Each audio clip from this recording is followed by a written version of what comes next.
कल अपन देखो देख रहे थे कि बेसिक लेंडिंग अरेंजमेंट क्या है, क्योंकि यहाँ पे contractual case flow characteristics test pass करना जरूरी है for eligibility of amortise cost and favourable through OCA. तो उसमें अपन देख रहे थे कि इसमें 5 आइटम आते हैं। इंटरेस्ट के एलिमेंट है जिसमें टाइम वैल्यू मनी है, दूसरा premium for credit risk, premium for other lending risk for example liquidity risk, cost and profit. ये 5 आइटम होते हैं। इसके अलावा एक चीज अपन ने स्पेशल आइटम देखा था, और वो देखा था कि इंटरेस्ट रेट इन्फ्लेशन से लिंक की जा सकती है। अगर हमें कह दिया कि साहब ये इंटरेस्ट जो मिलेगा वो इन्फ्लेशन रेट के बेस पे मिलेगा, इंटरेस्ट रेट को इन्फ्लेशन से लिंक कर देगा, साहब इन्फ्लेशन इतनी होगी तो इंटरेस्ट इतना लगेगा, इन्फ्लेशन इतनी होगी तो इंटरेस्ट इतना लगेगा, तो ऐसा हो सकता है। ठीक है ना, एग्रीमेंट साइन किया जा सकता है कि साहब जितनी महंगाई होगी उसके हिसाब से हम इंटरेस्ट रेट लेंगे, तो कोई दिक्कत नहीं है, बेसिक लेंडिंग अरेंजमेंट का पार्ट है। वेरिएबल इंटरेस्ट हो जाएगा, ये इंटरेस्ट कौन सा हो जाएगा, वेरिएबल हो जाएगा, तो वेरिएबल अलाउड है। इसके अलावा एक ये इंपॉर्टेंट आइटम हम देख रहे थे, ये इंपॉर्टेंट है बेसिकली, कि अगर हमने किसी को लोन दिया, ये हमारे लिए एसेट हो गई, ठीक है ना। अब इसके में इस लोन के साथ में एक कंडीशन लगा दी, प्रीपेमेंट ऑप्शन, यानी हमें हमारे पास में एक ऑप्शन ले लिया हमने कि चाहे तो हम ये जो तुम्हें लोन दिया है, तो सामने वाली पार्टी का लायबिलिटी हो गया ना, तो सामने वाली पार्टी के पास ऑप्शन है कि वो हमें प्रीपे कर सकता है, यानी ऑप्शन होगा, उसकी चॉइस होगी, प्रीपे कर सकता है। तो नॉर्मली जब वो बेनिफिशियल पोजीशन में होगा तो उसको प्रीपेमेंट करेगा, अदरवाइज नहीं करेगा। और हमारे पास पुट ऑप्शन हो सकता है, हम कहेंगे भाई ठीक है तुम तो यार हमें रिटर्न कर दो वापस। तो कुल मिला के ये ऑप्शन होना इस चीज को इंडिकेट करता है कि ये to be settled at favourable term तो नहीं है, क्योंकि अपन ने फाइनेंशियल इंस्ट्रूमेंट का कंडीशन देखा था ना कि यहां पे फेवरेबल टर्म का ये हो सकता है क्या। तो जहां पे ये प्रीपेमेंट ऑप्शन है या जो पुट ऑप्शन है ये डेरिवेटिव होते हैं, और डेरिवेटिव होते हैं तो हमेशा कहां जाते हैं, फेयर वैल्यू थ्रू पेंडल में जाते हैं। तो इस लोन के साथ में अगर मान लीजिए ये प्रीपेमेंट ऑप्शन या पुट ऑप्शन है, तो कुल मिला के ये लोन डेरिवेटिव तो नहीं है। तो ये कहता है कि साहब अगर किसी लोन में ये दोनों ऑप्शन अवेलेबल हैं तो कुछ कंडीशन पूरी होती है तो इसको डेरिवेटिव नहीं माना जाएगा, यानी बेसिक लेंडिंग अरेंजमेंट ही माना जाएगा, यानी लोन ही माना जाएगा। क्या बताया उसने कि जो प्रीपेमेंट के समय जो आप रिटर्न करो वो क्या होना चाहिए, एक तो प्रिंसिपल आउटस्टैंडिंग, ठीक है ना, प्रिंसिपल आउटस्टैंडिंग, और दूसरा इंटरेस्ट दे लोन, यानी एक तो इंटरेस्ट हो और दूसरा प्रिंसिपल हो, प्लस इसके लिए रीजनेबल चार्जेज, चार्जेज भी कौन से होने चाहिए, रीजनेबल चार्जेज होने चाहिए। अगर रीजनेबल चार्जेज ले लिया तो चलता है, यानी आप रिटर्न जो करोगे या पुट करोगे वो principal, interest and reasonable charges के बेसिस पे पुट करोगे या प्रीपे करोगे, तो भी हम क्या मान लेंगे, उसको बेसिक लेंडिंग अरेंजमेंट मान लेंगे। उस केस में मान के चलेंगे कि जो ऑप्शन है ना उसका पर्पज कोई प्रॉफिट मेकिंग नहीं है, क्योंकि सिंपल सी बात है कि जितना अमाउंट आपका अकाउंट में पड़ा हुआ है उतना ही लौटाना पड़ रहा है, रिटर्न करना पड़ रहा है, तो उस केस में कोई दूसरा अदर साइड से बेनिफिट लेने की पॉसिबिलिटी नहीं है। आगे समझ में। और रीजनेबल चार्ज है तो सिंपल सी बात है कि उसने जब लोन दिया होगा तो कॉस्ट इनकट करी होगी तो उसके बदले में कुछ चार्ज तो लेगा ही लेगा, जिससे कि वो भी कंपनसेट होना चाहता है। उसका पर्पज इससे कोई प्रॉफिट मेकिंग का नहीं है। तो ऐसा होने के बावजूद भी इसको क्या मान के चलेंगे, बेसिक लेंडिंग अरेंजमेंट ही मान के चलेंगे। क्लियर। अब देखो इसमें नॉर्मली जो बेसिक रूल क्या होता है कि जो पार्टी ऑप्शन चूज करती है, जो पार्टी ऑप्शन चूज करती है तो सामने वाली पार्टी को कंपनसेशन देती है, वो रीजनेबल होना चाहिए। रीजनेबल चार्ज का मतलब रीजनेबल चार्जेस देती है। लेकिन कौन सी पार्टी पे करेगी, जो ऑप्शन यूज कर रही है। अगर हम पुट कर रहे हैं, ये जो लोन का जो जिसने लोन दिया है वो अगर मान लो प्रीपे करना चाहता है तो कुल मिला के वो देगा, और जिसके पास में होल्ड कर रहा है, लोन जो होल्ड कर रहा है वो ऑलरेडी देना चाहता है तो वो देगा। जो भी ऑप्शन एक्सरसाइज करेगा वो पे करेगा, ठीक है ना। लेकिन ये कह रहा है एक एक्सेप्शन और डाल दिया इन्होंने पिछले साल ये एक्सेप्शन डाल दिया इंडेस में, ये डाल दिया कि साहब वैसे तो रूल ये है कि जो ऑप्शन एक्सरसाइज कर रहा है वो पे करेगा कंपनसेशन, लेकिन हो सकता है ये हो कि जब जो ऑप्शन एक्सरसाइज करे वो कम अमाउंट पे करे, यानी कंपनसेशन खुद ले ले, ऐसा भी हो सकता है। तो ऐसा भी हो सकता है, तो उस एक्सेप्शन को भी इन्होंने कंसिडर किया है, बशर्ते कि वो एक्सेप्शन सर्टेन कंडीशंस पूरी करता है। वो क्या है, some prepayment options could result in other party being forced to accept negative compensation. दूसरी पार्टी को हम नेगेटिव कंपनसेशन देते हैं, वैसे तो क्या पॉजिटिव कंपनसेशन देना चाहिए कि भाई सामने वाली पार्टी को परेशानी हो रही है तो उसको हम पे करें, लेकिन यहाँ हो सकता है कि बेचारी सामने वाली पार्टी को नुकसान हो। मैं ऑप्शन एक्सरसाइज कर रहा हूँ, सिंपल सी बात है कि सामने वाली को परेशानी होगी तो मैं उसको कंपनसेशन पे करूँ, ये तो होता है। लेकिन ये हो सकता है कि मैं उसको नेगेटिव कंपनसेशन दूं, यानी इसके बदले उससे मांगू और मैं कि चलो मैं प्रीपे भी कर रहा हूं, तुम मेरे को कंपनसेट करो, ऐसा भी हो सकता है। तो ये कह रहा है that is the lenders received an amount less than the unpaid amount of principal and interest of the borrower choose to prepay, यानी मेरे को जितना प्रिंसिपल इंटरेस्ट बनता उससे भी कम मिले। तो जो कह रहा है earlier this instrument being measured as favourable through penal, earlier तो क्या था, इस टाइप का अगर नेगेटिव कंपनसेशन वाला केस था उसको क्या लेके चलते थे अपन, डेरिवेटिव मान के चलते थे और वो फेवरेबल थ्रू पेनल में जाता था। However, now after amendment, such financial asset could be measured amortized cost or favorable through OCI if they meet the relevant requirement of Ind AS 109। और ये एलिजिबिलिटी के लिए देखो क्या क्या कंडीशन पूरी करना जरूरी है। इस एलिजिबिलिटी के लिए ये कह रहा है कि क्या होना चाहिए कि the fair value of the prepayment feature would have to be insignificant, यानी प्रीपेमेंट फीचर का जो फेयर वैल्यू है वो इनसिग्निफिकेंट होना चाहिए। ठीक है ना, क्या है, अभी अपन आगे एम्बेडेड डेरिवेटिव कंसेप्ट पढ़ेंगे, यानी derivative and embedded derivative. Derivative का मतलब तो होता है कि वो इंस्ट्रूमेंट डेरिवेटिव है, और एम्बेडेड डेरिवेटिव का मतलब है कि इंस्ट्रूमेंट तो और कोई दूसरा है, लेकिन इसमें कुछ पार्ट डेरिवेटिव भी होता है, उस पार्ट को क्या बोलते हैं अपन, एम्बेडेड डेरिवेटिव बोलते हैं, जो आगे अलग यूनिट में पढ़ेंगे अपन। तो कुल मिला के एक इंस्ट्रूमेंट हमने इश्यू किया और उसका कुछ पार्ट डेरिवेटिव है, ठीक है ना, कुछ पार्ट उसका डेरिवेटिव, यानी एक जो उसकी कैरेक्टरिस्टिक्स है वो डेरिवेटिव भी है। तो ये कह रहा है कि नेगेटिव कंपनसेशन के बावजूद भी हम इसको डेरिवेटिव नहीं मानेंगे, बशर्ते कि उसमें जो डेरिवेटिव इंक्लूड है, जो फीचर है डेरिवेटिव फीचर उसका फेयर वैल्यू इनसिग्निफिकेंट है, नेग्लिजिबल है, यानी उस इंस्ट्रूमेंट में जो डेरिवेटिव फीचर है उसका वैल्यू क्या है, इनसिग्निफिकेंट है ना, इनसिग्निफिकेंट है पहली बात। तो इसका मतलब है कि जैसे मान लीजिए उसका 99% तो वैल्यू वो है, 1% केवल डेरिवेटिव है, तो इस 1% के चक्कर में तो पूरे इंस्ट्रूमेंट को तो डेरिवेटिव नहीं माना जा सकता ना,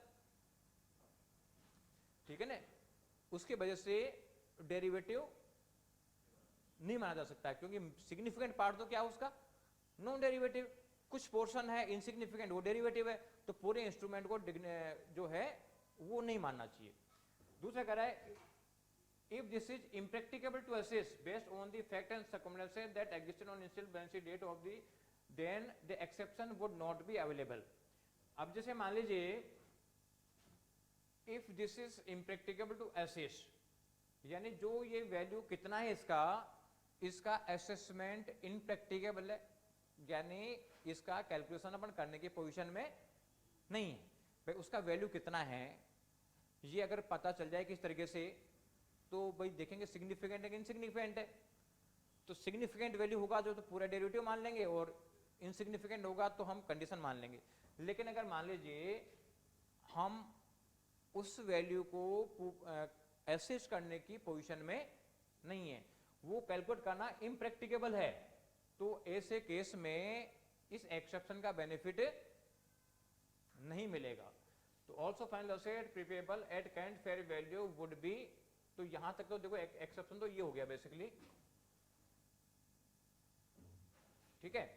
कुल मिला के कहना चाहता है कि साहब आपने किसी ने लोन दिया और आपने परचेज कर लिया, यानी आप के बाद फाइनेंशियल असेट है, उसके लिए फाइनेंशियल लायबिलिटी है, इस पे प्रीपेमेंट फीचर है, हम भी प्रीपे कर सकते हैं, वो भी प्रीपे कर सकता है।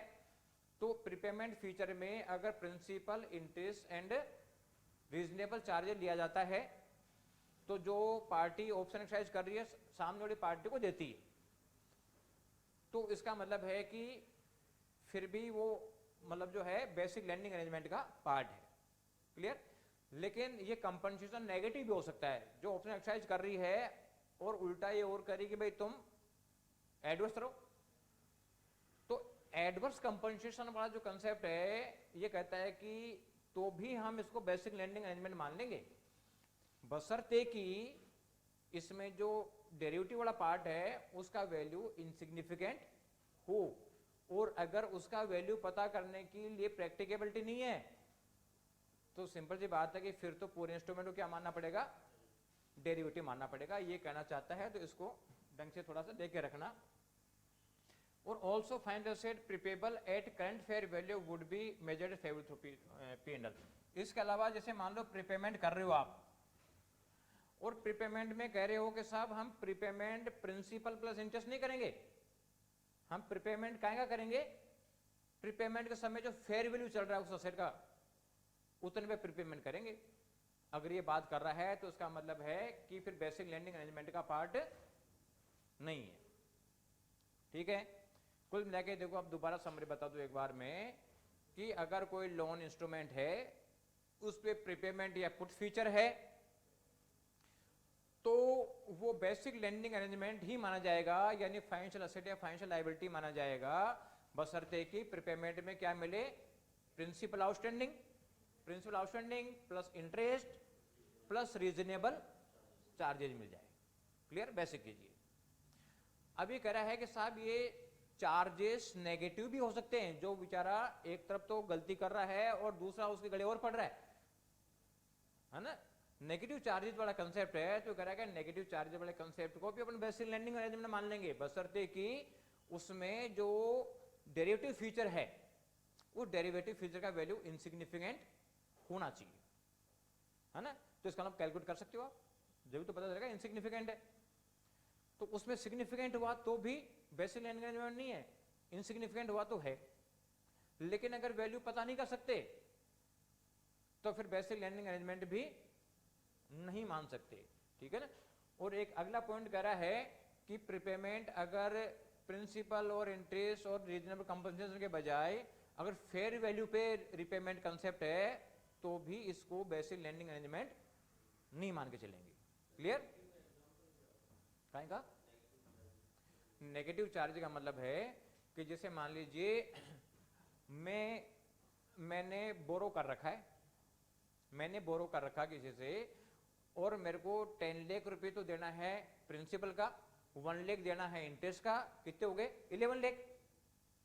अब मैं दूंगा, सिंपल सी बात है, तो सामने वाली पार्टी कहेगी भाई 10 + 1 11 लाख तो दो ही दो, तुम साथ में 50,000 और दो, तो रीजनेबल है मान लो 50,000, तो इसका मतलब है 1150 लेगा अपने से।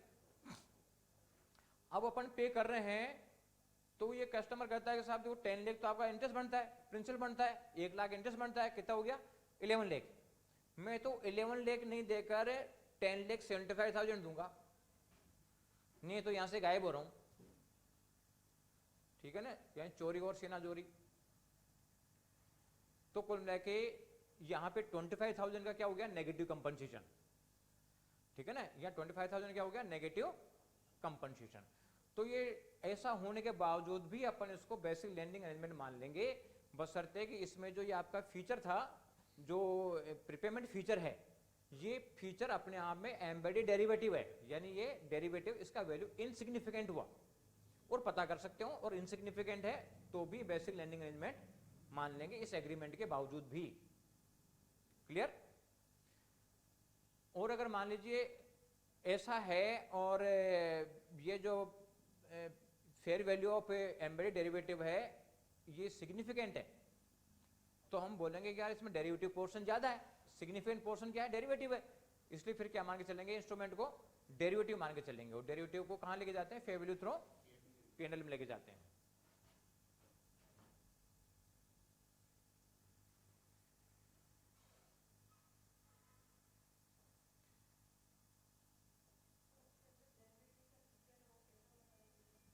हैं?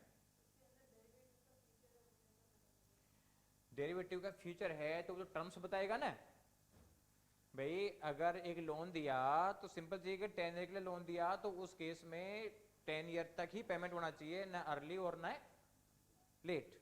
क्लियर?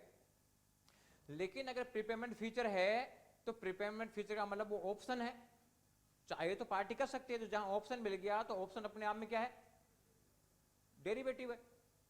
तो अगर मान लो प्रीपेमेंट फीचर या पुट फीचर है तो वो डेरिवेटिव है, बस उसका वैल्यू, उसका पार्ट इनसिग्निफिकेंट है जब तो कोई बात नहीं, और उसका पार्ट इनसिग्निफिकेंट नहीं है तो पार्ट का मतलब ये होता है कि इसमें जो डेरिवेटिव फीचर है उस डेरिवेटिव फीचर का हम वैल्यू करते हैं। ठीक है ना? अब पता चलेगा साहब इस इंस्ट्रूमेंट का वैल्यू पूरा 10 लाख है, कंपाउंड जो है जिसमें इंक्लूडिंग डेरिवेटिव है उसका टोटल वैल्यू 10 लाख है, और 10 लाख में से पता चलेगा साहब 6 लाख का तो डेरिवेटिव ही है। हमने उस डेरिवेटिव का स्टैंड अलोन डेरिवेटिव का वैल्यू पता किया कि साहब ऐसा डेरिवेटिव, ऐसा कोई डेरिवेटिव मार्केट में सेल किया जाता है तो कितने का मिलेगा, तो पता चलेगा साहब 6 लाख का मिलता है, 6 लाख का मिलता है। तो जो 10 लाख का टोटल आइटम है उसमें 6 लाख का डेरिवेटिव पोर्शन है, तो डेरिवेटिव पोर्शन क्या हो गया, सिग्निफिकेंट हो गया, क्योंकि जो लोन है उसमें दो आइटम इंक्लूड है, एक तो बेसिक लोन और दूसरा डेरिवेटिव। ठीक है ना? एक तो बेसिक लोन है, दूसरा डेरिवेटिव है। तो कुल मिला के दो चीजों से मिलकर वो इंस्ट्रूमेंट बनाए, तो उसमें डेरिवेटिव पोर्शन ज्यादा है, सिग्निफिकेंट है, तो हम क्या बोल के चलेंगे कि इसको पूरे को डेरिवेटिव मान लो, इसको पूरे को ही डेरिवेटिव मान लो। ठीक है? और अगर मान लो मामूली है तो फिर कोई दिक्कत नहीं है। भाई इसका डिफरेंस कैसे आता है कि जैसे मान लो कोई पर्सन एक्सीडेंट हो गया, एक तो पता चला कि साहब कुछ नहीं हुआ, थोड़ा सा टच होके निकल गया, तो कुल मिला के एक्सीडेंट तो हुआ है। एक है कि पता चला कि साहब उसके पैरों के ऊपर से मतलब टायर निकल गया, तो उसका वो भी एक्सीडेंट हुआ है। तो पहला वाला केस तो इनसिग्निफिकेंट का है और दूसरा वाला सिग्निफिकेंट केस का है, दोनों है तो एक्सीडेंट ही। ठीक है ना? अब कैसा बिजनेसमैन, एक पान की दुकान करता है वो बिजनेसमैन है, मुकेश अंबानी बिजनेसमैन है। ठीक है ना? तो दोनों का सिग्निफिकेंस डिफरेंट है। तो इस तरह से इंस्ट्रूमेंट के साथ में हमने एक फीचर ऐड किया, तो उस फीचर का वैल्यू कितना है, फीचर का वैल्यू बहुत स्ट्रांग हो सकता है और थोड़ा सा बहुत मामूली सा वैल्यू हो सकता है। ठीक है ना? तो वो चीज देखने की बात है। और जो अपन आगे देखेंगे derivative, non derivative, embedded derivative, उस कंसेप्ट में अपन ये भी पढ़ेंगे कि अगर किसी इंस्ट्रूमेंट में एम्बेडेड डेरिवेटिव है तो कब तो उन दोनों को अलग अलग कर देना चाहिए, और कब हम दोनों को एक ही मानते हुए या तो पूरा डेरिवेटिव मान लेंगे या पूरा फाइनेंशियल इंस्ट्रूमेंट मान लेंगे। ठीक है? ये कंसेप्ट आगे देखेंगे अपन। लेकिन क्या है कि बीच बीच में कंसेप्ट थोड़ा सा इंटरलिंक तो होता है एक ही चीज का, तो जब तक ये चैप्टर कंप्लीट हो जाएगा जब तक परफेक्शन में आ जाओगे आप। इसी तरीके से देखो, जहां प्रीपेमेंट की बात कर रहा ना, तो प्रीपेमेंट के बजाय एक एक्सटेंशन ऑप्शन भी हो सकता है। प्रीपेमेंट के साथ क्या हो सकता है, एक्सटेंशन ऑप्शन भी हो सकता है। एक contract term that permit the issuer the extension. ठीक है ना? एक्सटेंशन की बात करता है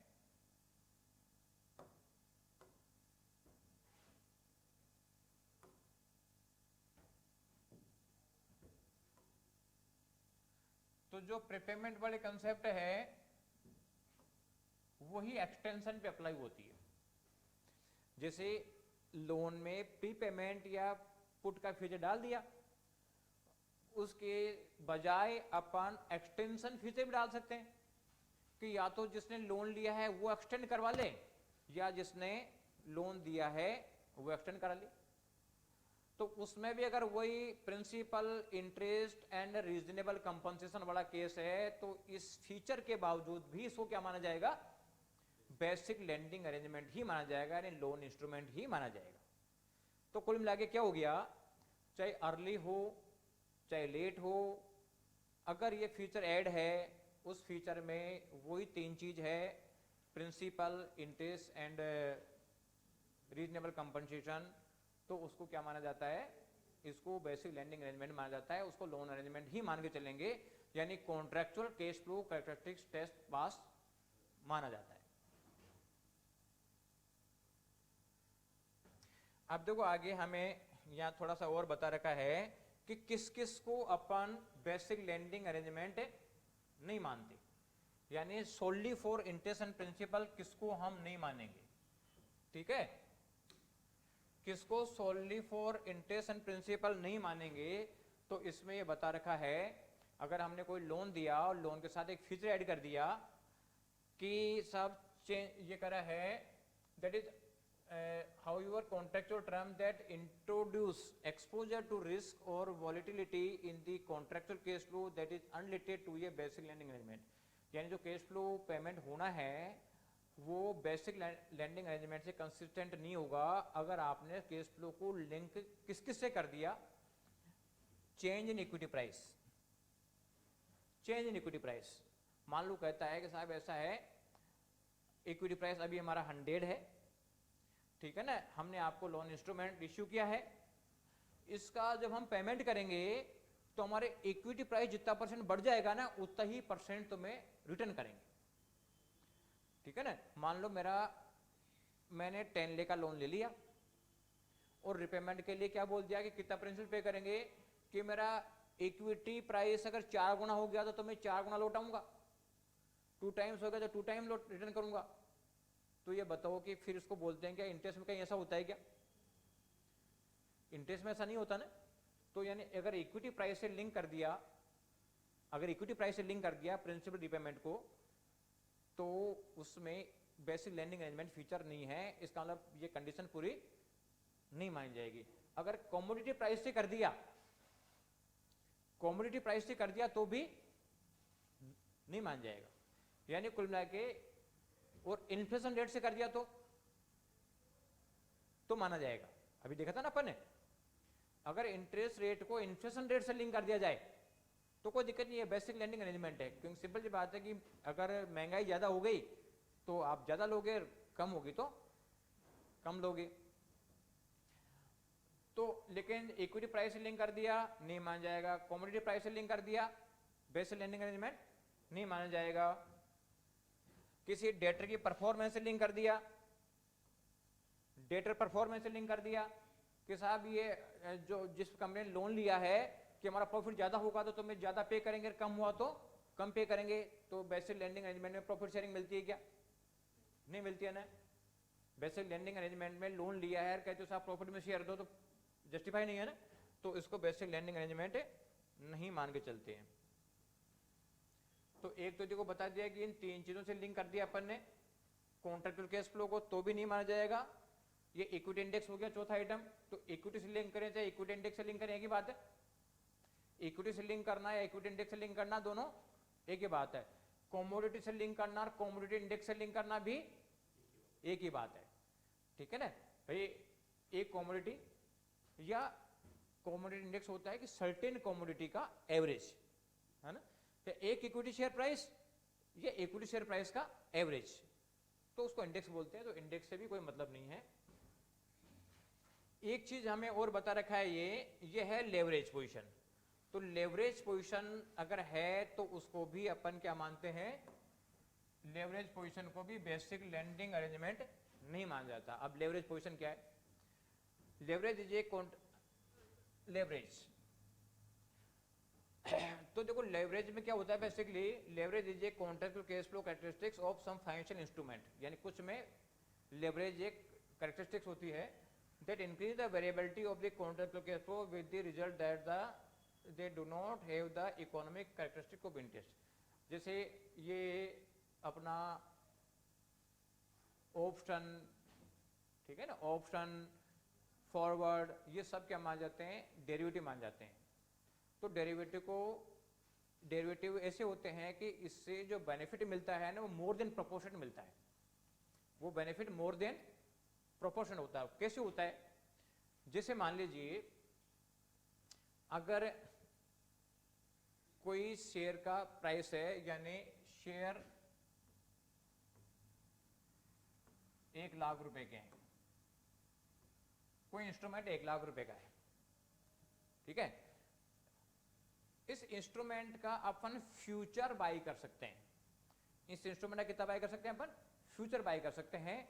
तो जो फ्यूचर होता है ना वो एक तरीके से डेरिवेटिव होता है। और फ्यूचर जब आप बाई करते हो ना तो फ्यूचर के बदले में एक आपको मार्जिन जमा करना पड़ता है, सिक्योरिटी डिपॉजिट जमा करना पड़ता है। मान लीजिए 10% है, मान लीजिए 10% है, फॉर एग्जाम्पल मार्जिन 10%, तो आपने कितना जमा कराया 10,000, और आपने इस आइटम का फ्यूचर बाय कर लिया। अब ये आइटम का वैल्यू मान लीजिए इंक्रीज बाई 10%, जो ये आपका इन्वेस्टमेंट है ये 10% बढ़ गया, ये आइटम शेयर, तो 10% बढ़ गया तो कितने का हो गया, ये 110 का हो गया। तो आपने इसका फ्यूचर बाय किया था 1 लाख रुपया का जो शेयर थे या कोई भी पर्टिकुलर इन्वेस्टमेंट, इसके फ्यूचर बाय कर लिए और फ्यूचर के लिए कितना दिया आपने 10,000 रुपए दे दिए, क्लियर, मार्जिन जमा कर दिया आपने। अब ये आइटम हो गया 110 का, अगर आप इसको सेल करते हो तो एक में बाय किया हुआ 110 में सेल करोगे तो 10,000 रुपीज का प्रॉफिट हो गया। और 10,000 का प्रॉफिट अर्न करने के लिए आपने कितना लगाया था, इन्वेस्ट कितना किया था, इन्वेस्ट तो 10,000 किया ना, ये तो 10,000 इन्वेस्ट करने से आपको चॉइस मिल गई कितने रुपए का आइटम खरीदने की, 1 लाख का आइटम खरीदने की चॉइस मिल गई आपको।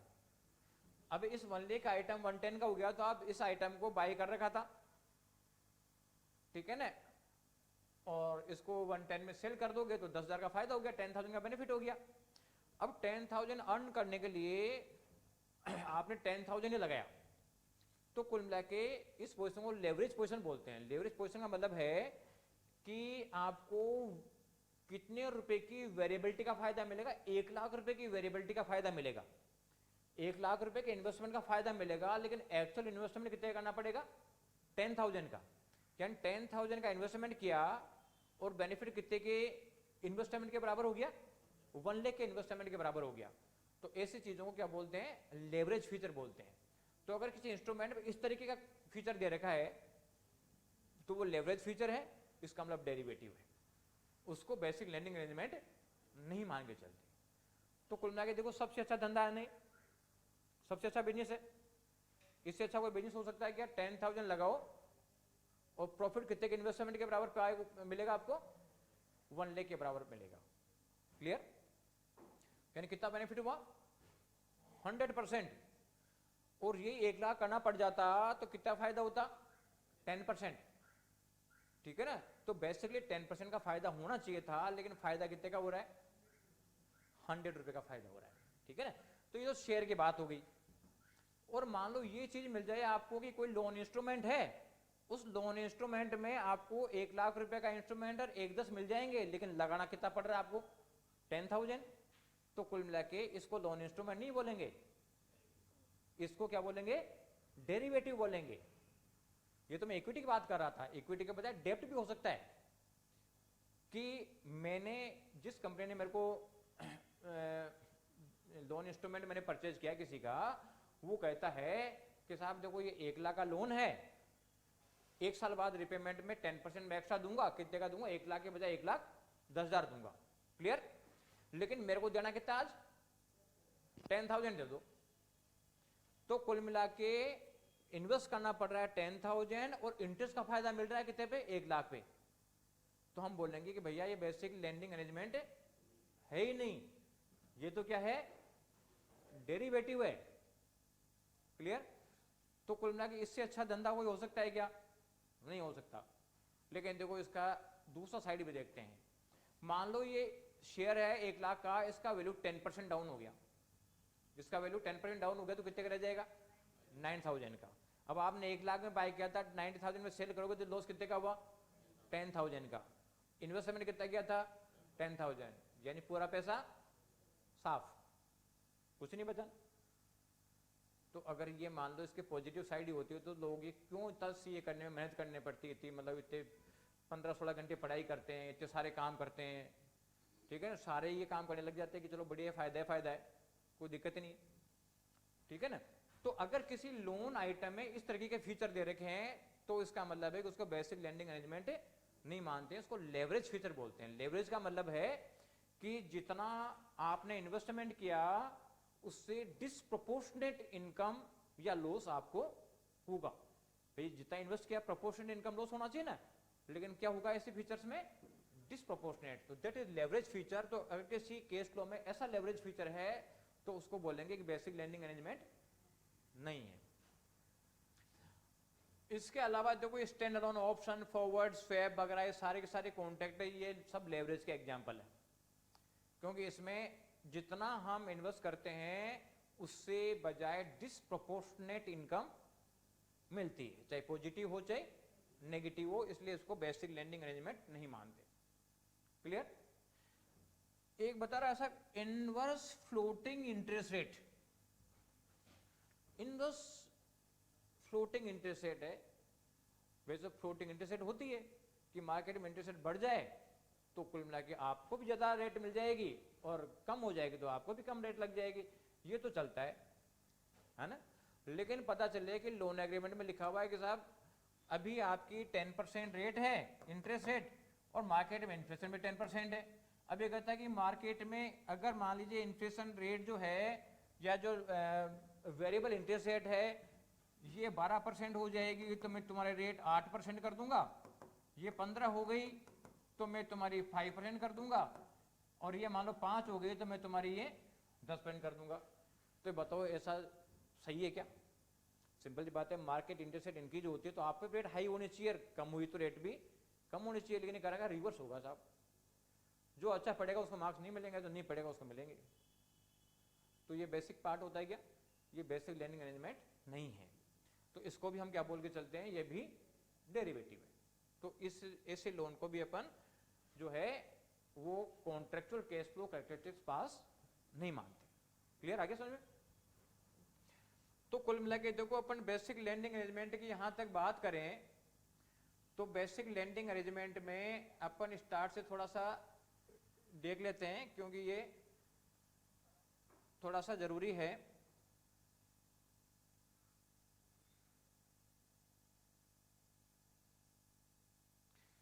तो इंटरेस्ट एलिमेंट देखो फिक्स और वेरिएबल दोनों हो सकता है, फिक्स है तो भी कोई बात नहीं, वेरिएबल है तो भी कोई बात नहीं।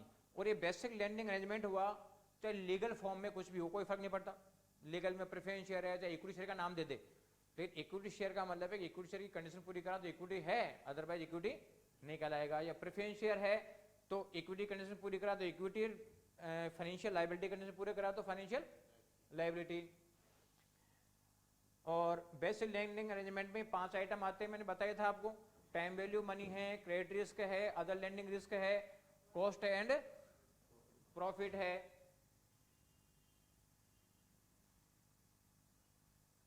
इसके अलावा इंटरेस्ट नेगेटिव भी हो सकता है, इंटरेस्ट पॉजिटिव हो चाहे नेगेटिव हो, कई कंट्रीज में नेगेटिव इंटरेस्ट रेट चलती है तो इसका मतलब वहां नॉर्मल फीचर है ना, तो नॉर्मल फीचर तो बेसिक लेंडिंग अरेंजमेंट का पार्ट ही मान जाता है। अगर किसी लोन असेट के बदले में कोलेटरल सिक्योरिटी ली है या दी है तो इसका मतलब है कि दैट इज सिक्योरिटी अरेंजमेंट, इस इंस्ट्रूमेंट से कोई लेना देना नहीं है। जहां सिक्योरिटाइज होता है वहां पे इंटरेस्ट रेट कम होती है, जहां सिक्योरिटी नहीं होती इंटरेस्ट रेट ज्यादा होती है। इसके अलावा जो वेरिएबल अगर इंटरेस्ट रेट है तो वेरिएबल इंटरेस्ट रेट में भी यही 5 आइटम आएंगे, जो फिक्स रेट में 5 आइटम आते हैं वही 5 आइटम वेरिएबल इंटरेस्ट रेट में आते हैं। और ये बता रखा है इन्फ्लेशन से भी हम एडजस्ट कर सकते हैं, इन्फ्लेशन से एडजस्ट कर दिए, इन्फ्लेशन के अकॉर्डिंगली इंटरेस्ट रेट डिसाइड कर दिए तो भी वेरिएबल ही माना जाएगा, इंटरेस्ट माना जाएगा, बेसिक लेंडिंग अरेंजमेंट माना जाएगा। प्रीपेमेंट फीचर दे दिया या एक्सटेंशन फीचर दे दिया, प्रीपेमेंट या एक्सटेंशन फीचर में अगर पेमेंट करना है outstanding principal, interest and reasonable compensation तो कुल मिला के क्या माना जाता है, बेसिक लेंडिंग अरेंजमेंट। लेकिन अगर मान लीजिए कंपनसेशन नेगेटिव हो, है ना, चोरी और सिनाजोरी वाला कंसेप्ट हो तो भी अपन बेसिक लेंडिंग अरेंजमेंट मान लेंगे, बशर्ते कि इसमें जो डेरिवेटिव फीचर का जो वैल्यू है वो इनसिग्निफिकेंट होना चाहिए। लेकिन डेरिवेटिव फीचर का वैल्यू पता नहीं कर सकते तो फिर उसको डेरिवेटिव ही मानना पड़ेगा।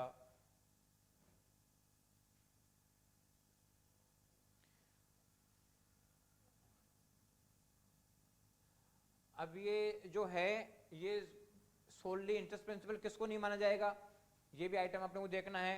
तो देखो एक तो देखा अपन ने कि साहब अगर आपने जो इंस्ट्रूमेंट का जो पेमेंट है उसको लिंक कर दिया इक्विटी प्राइस से या कमोडिटी प्राइस से या इन दोनों के इंडेक्स से, या फिर आपका डेटर की परफॉर्मेंस से कुछ जितना अर्न करेगा उसके साथ देना पड़ेगा, तो हम बेसिक लेंडिंग अरेंजमेंट इसके नहीं मान के चलते हैं। और जो भी लेवरेज सिचुएशन है, लेवरेज सिचुएशन को भी बेसिक लेंडिंग अरेंजमेंट नहीं मान के चलते हैं। लेवरेज में जितना इन्वेस्टमेंट करना होता है उसके मुकाबले में ज्यादा वेरिएबिलिटी मिलती है, ठीक है ना, मोर वेरिएबिलिटी मिलती है। और इनवर्स फ्लोटिंग इंटरेस्ट रेट है तो वो भी बेसिक लेंडिंग अरेंजमेंट का पार्ट नहीं है। तो ये कौन कौन से नहीं है, ये भी थोड़ा सा ध्यान रखना अपने को। अब आगे देखो अपन इलस्ट्रेशन देखें। Instrument A is a bond with stated maturity date, payment of principal and interest on the principal amount outstanding are linked to an inflation index of the currency in which the instrument is issued. The inflation rate is not leveraged and principal is protected.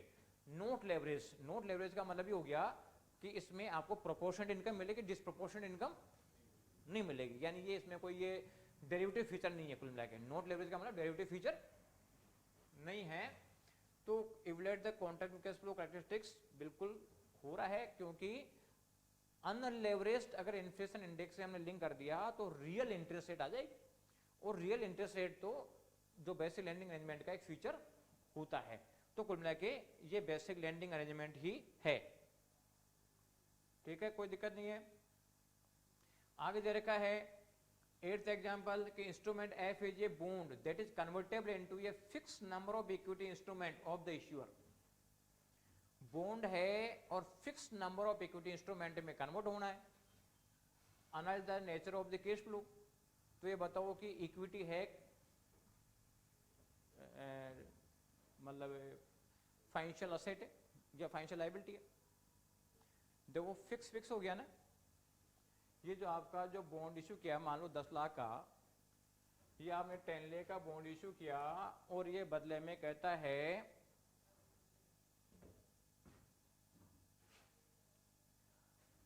ये साहब ये 10 लाख रुपए के आपने bond issue कर दिया, 10 लाख मिल गया उसको, और बदले में कह रहे हो कि इसके बदले में हम तुम्हें 10,000 इक्विटी शेयर इशू कर देंगे, fix number of equity share issue कर देंगे।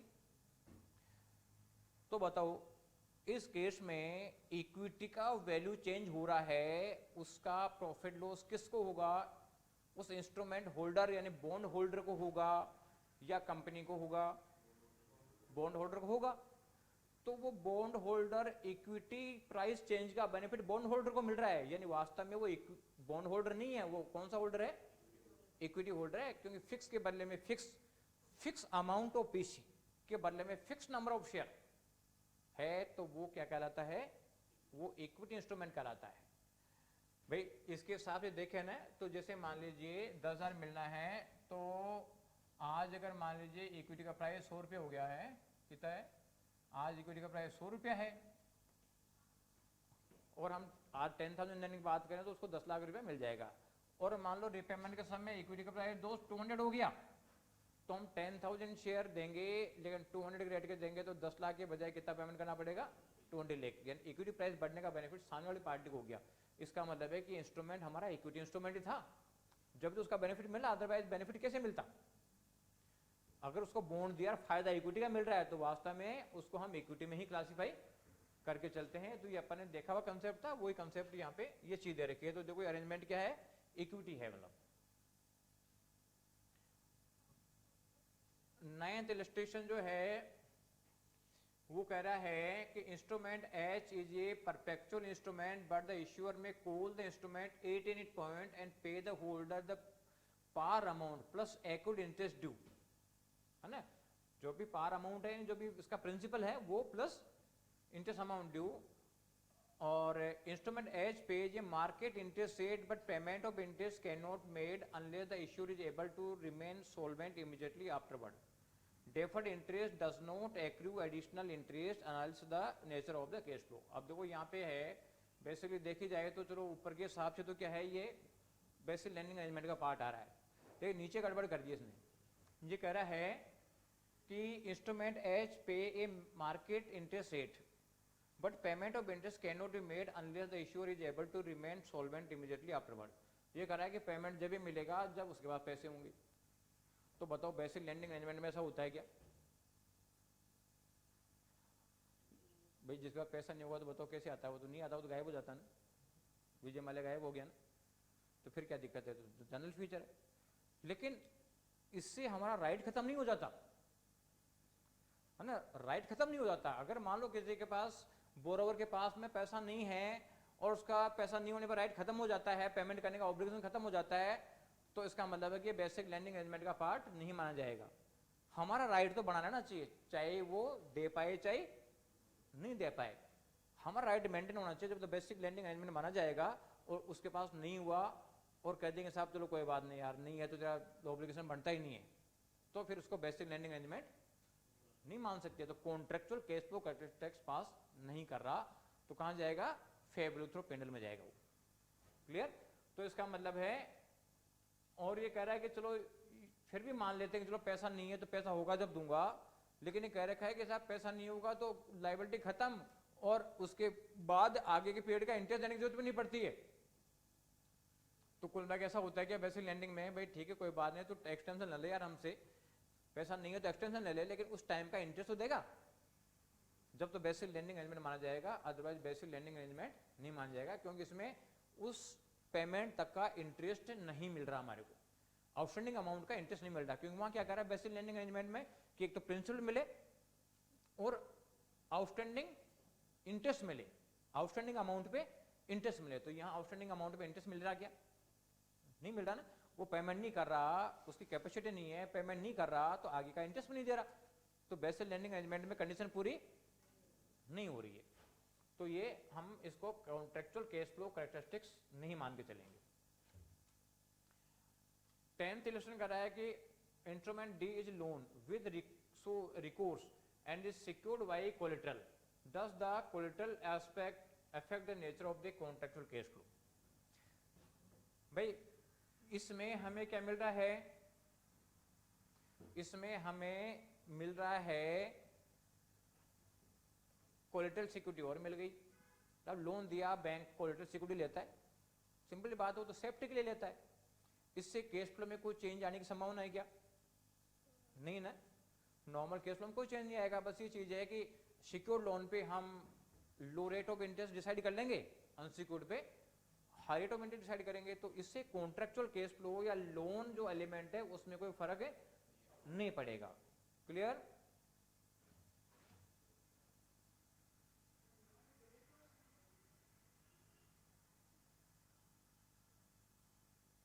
क्या चीज,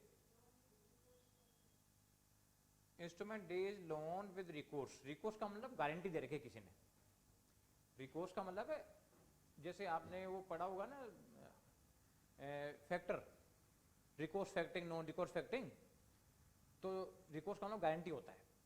तो किसी लोन पे गारंटी है या कोलेटरल सिक्योरिटी है या कोई मॉर्गेज है तो भी वो क्या माना जाता है, लोन ही माना जाता है। 11 इलस्ट्रेशन कह रहा है कि instrument G is a loan that pays an inverse floating interest rate, ये कंसेप्ट अपन देख चुके। अगर इनवर्स फ्लोटिंग इंटरेस्ट रेट है यानी फ्लोटिंग रेट बढ़ रही है तो हमारा इंटरेस्ट कम लगेगा, इनवर्स का मतलब रिवर्स हो गई, और फ्लोटिंग रेट कम हो रही है इंटरेस्ट की तो हमें ज्यादा इंटरेस्ट देना पड़ेगा। अगर ऐसा कंसेप्ट है तो बेसिक लैंडिंग अरेंजमेंट का पार्ट नहीं माना जाएगा। तो ये तो देखो अपन ने दोनों फीचर देख लिए इसके अंदर कि बिजनेस मॉडल और कॉन्ट्रेक्चुअल कैश फ्लो, और आगे की जो चीजें हैं ये अपन ने देखा हुआ था ही कि मैंने आपको बिगिनिंग में बता दिया था कि साहब ये फाइनेंशियल असेट को 3 तरीके से करते हैं। मैंने आपको शुरू में चार्ट बना के बताया था कि एक तो अमोर्टाइज कॉस्ट भी होगी या फेवलू थ्रो ओसीआईपी होगी या फेवलू थ्रो पेंडल पे होगी। तो अमोर्टाइज कॉस्ट पे कब माना जाता है, जब 2 कंडीशन पूरी हो। एक तो बिजनेस मॉडल क्या है कि to hold the financial asset to collect contractual cash flow, यानी हमारा पर्पज ये है कि इससे हम जो कॉन्ट्रैक्चुअल कैश फ्लो रिसीव करेंगे, और कॉन्ट्रैक्चुअल कैश फ्लो एक पर्टिकुलर डेट पे आता है, इसलिए specific date contractual cash flow हम रिसीव करेंगे। एक तो ये कंडीशन है, ठीक है, तो कॉन्ट्रैक्चुअल कैश फ्लो टर्म।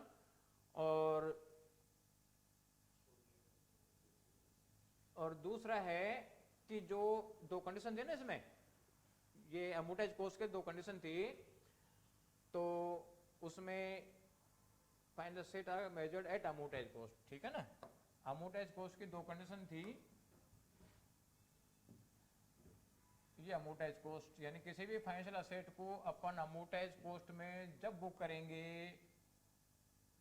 जब दो कंडीशन पूरी हो रही है कि बिजनेस मॉडल इस असेट को होल्ड करने का है to collect contractual cash flow, और दूसरा है कि cash flow solely of principal and interest होना चाहिए, इसके अलावा कुछ भी नहीं होना चाहिए।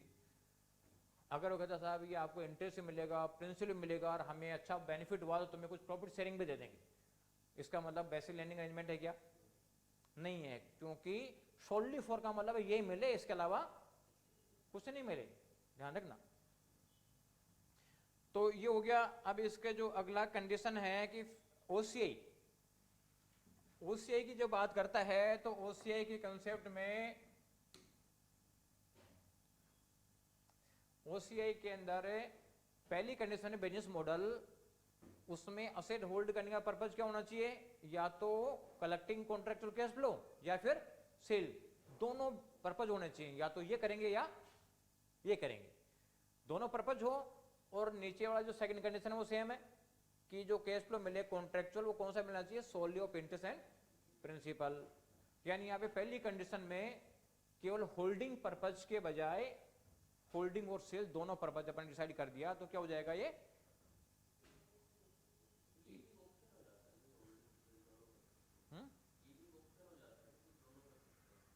ना ना, जो ओनली, अगर only holding to collect contractual cash flow है, इसका मतलब पहली कंडीशन अमोर्टाइज कॉस्ट वाली है। लेकिन अगर आपके दोनों पर्पज है कि यार जहां फायदा होगा वो काम कर लेंगे, होल्ड करेंगे, लेकिन कहीं दिखा मौका तो सेल भी कर सकते हैं, तो अगर ये चीजें हैं तो उस केस को क्या बोल के चलते हैं?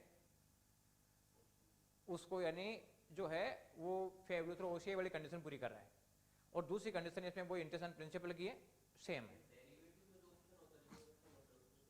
डेरिवेटिव अलग है, ठीक है ना। देखो डेरिवेटिव तो मतलब बाय डिफॉल्ट क्या माना जाता है?